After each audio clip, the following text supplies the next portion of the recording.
So you want to know why the drab, Ben? Is that what you said?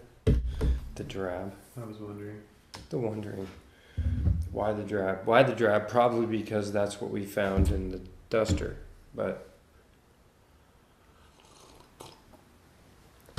you could find more than dusters. You could go to craft stores and find plumes of various sizes, like this one here. This happens to be purchased at a fly shop, but a normal size ostrich plume or intruder plume or whatever. But this is a plume, and off a different portion of the bird. You know, maybe it's a close to a flank, and this is the smaller version of it. But this is referred to as a plume. These have been referred to as drabs. Why drabs? I don't know, but that's what they call them. But I think they're awesome. And why do I think they're awesome? There's a lot of reasons. And I can compare them to the drab, or I can compare them to themselves. And first off, I think the thing about the drab is that when I'm done with them, there's almost nothing left. There's so much usable feather here, it's ridiculous. You know, sometimes you'll get feathers that have some broken tips on them and stuff, but, you know, that's par for the course. Not all birds are perfect. But beyond that, like, okay, for example, here's two very different shaped drabs, but these are both drabs. This one's kind of skinny with some very nice soft bent tips, and this one has a very, very teardrop shape and very stout rigid edges.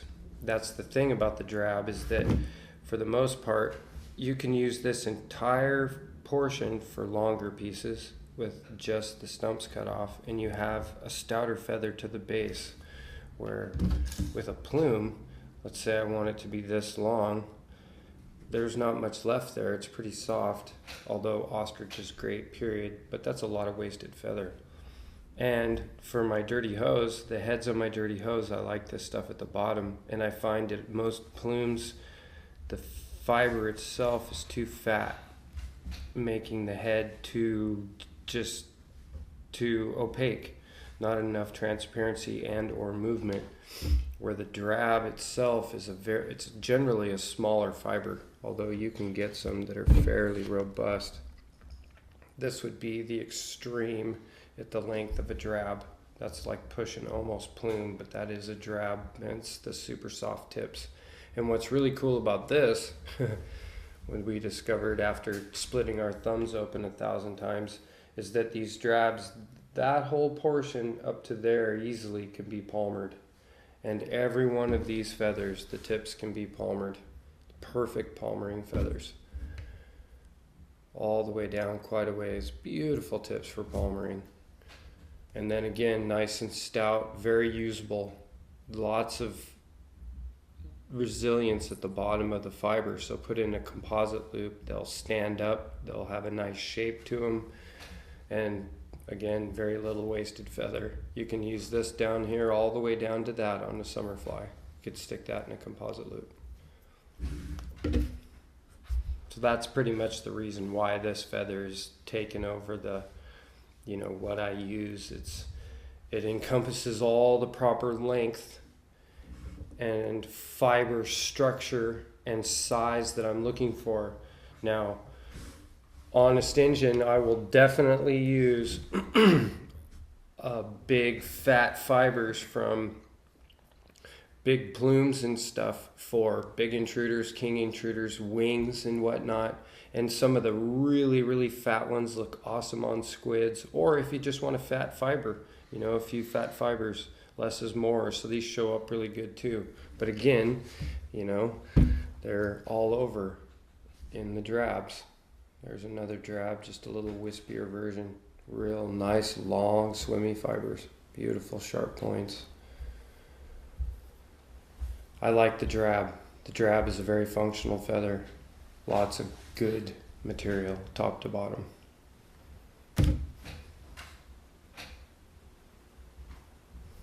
Beautiful. And why? Because I said so.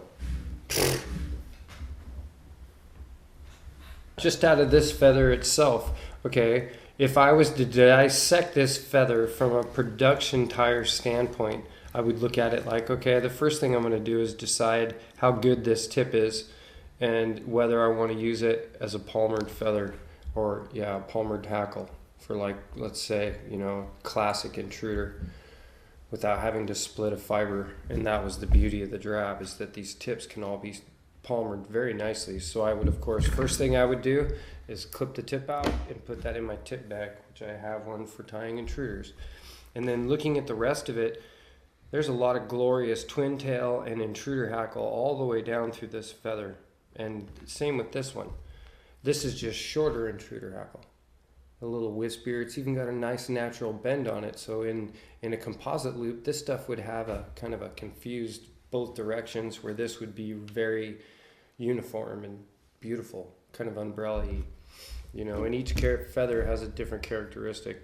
And so these are, you know, that's beautiful twin tails, like the flank hackles on a dirty hoe, forward hackles on larger intruders, and then all the way down in through here, this is really nice stuff for composite loop on the front side of skinny hose, dirty hose. And what I like about it is how thin the fiber is. The fibers are super thin, so you can use a lot if you want it to be real orange, or very little to be kind of orange and wispy. It's a really good hackle for the less is more concept, because it has the resilience that I'm looking for, and it has beautiful sharp points. So you can have more if you need to, less if you want it.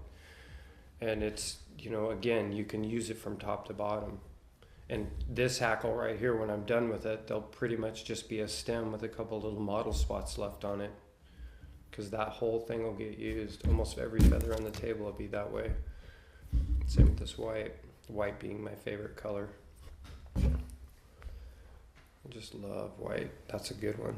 And here you go. There's a good example of a variation in a drab. Now those are probably kinky on the ends just from being in the package, but a fatter fiber all the way out, but again, the same real serious stiffness and resilience at the base. So this will be a real good hackle for intruders and stuff like that. It's nice and fat and beautiful, but again, all the way down to the bottom, nice and skinny. Good stuff for dirty hoe heads. Still nice skinny fiber, and it's nice and stout. God, these are really nice, Ben. They're really nice feathers. All of them are. They all have some, yeah, character. And I love that spotting. It's just perfect. Ends up just being totally random. You know what we have to do, Ben? We have to make a water tank.